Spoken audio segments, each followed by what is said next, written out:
Pagsiranik ko muna tayo mga kasimple kasi sobrang malang labor sa mga motor shop ngayon. Hintry natin na palitan yung ating starting relay. Starter relay, yan. Order tayo sa tatay, nagbablog pa. Itong anak ko makulit to. Hindi, saglit lang sa tatay. Nagbablog pa sa tatay, oh. Saglit lang, oh. Nag-aayos pa sa tatay. Hindi pa tayo ako alis. Kala nilit, alis ako. Yun mga simple. Medyo pakikiramdaman natin to kung okay bukas. Pag okay bukas, papalitan na natin yung battery na binili ko. Bumili ako ng battery na bago. Ito yung luma natin battery. Kaya akala ko sisira ang battery, hindi naman pala. Commander naman. Kaya bumili ako ng bagong battery. Yun. Start pa natin isa pa. Ayun. Ayun, nalubat mga kasimple. Nawalan tayo ng battery.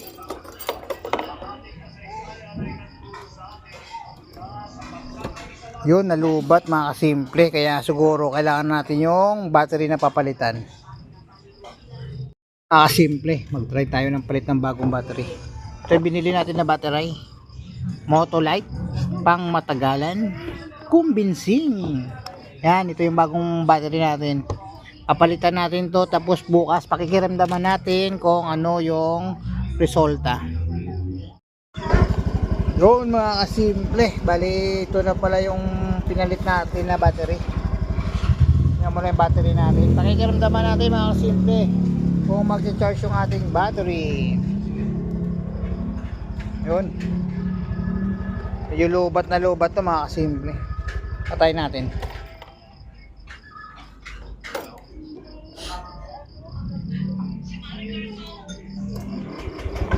Yun, nag-charge. Sana bukas mag-charge ulit pag habang tumatakbo. Yun mga kasimple, dito lang muna. Pakikiramdaman muna natin to kung anong mangyayari. Sana suwabe yung takbo natin bukas. Yun, good morning mga kasimple.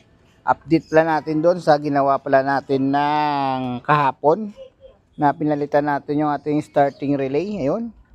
Bali ngayong araw ngayon mga kasimple is Sunday. June 14, yun. Happy birthday sa kapatid ko. Kay Siopaw tsaka kay Burger. Yun. Medyo okay naman pala mga simple kasi natumbok natin yung sira. Kasi kahapon, lakas ng ulan, wala talagang palyado. Medyo nakisama talaga. Yun nga lang, syempre, grabe yung ulan, baha, yun. Hindi natin lusong sa baha kasi mayari. Pero nakisama na siya. Ito na ang mga update mga kasimple sa pinalitan natin ng starting relay. One click na siya. Yun mga kasimple. Bali bago na rin tong battery nito mga kasimple. At saka starting relay. Ayan na mga kasimple. Yun. Yes. Ito na siya mga kasimple. Nakatipid tayo kasi nag-DIY tayo mga kasimple. Yun, one click. Ito na yung mga anak ko. Kung sasama na naman mga kasimple Yun. Thank you. Ayos natin yung motor natin.